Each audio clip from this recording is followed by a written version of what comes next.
السلام عليكم ورحمة الله. عن عبد الله بن عمرو رضي الله عنهما أن رجلا سأل النبي صلى الله عليه وسلم أي الإسلام خير؟ فقال تطعم الطعام وتقرأ السلام على من عرفت ومن لم تعرف.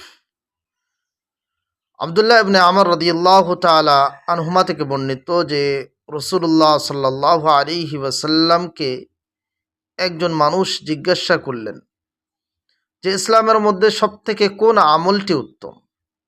রাসূলুল্লাহ সাল্লাল্লাহু আলাইহি ওয়াসাল্লাম বললেন, মানুষকে খানা খাওয়াও এবং পরিচিত অপরিচিত সবাইকে সালাম করো। আমরা বর্তমান সময়ে দেখতে পাই যে শুধু আমরা পরিচিতদেরকেই সালাম করি, কিন্তু হুজুর সাল্লাল্লাহু আলাইহি সাল্লামের বার্তা হচ্ছে যে যারা পরিচিত এবং যারা অপরিচিত সবাইকে সালাম করতে হবে। আল্লাহ রাব্বুল আলামিন আমাদেরকে এই হাদিসের উপর আমল করার তৌফিক দান করুক। আমিন।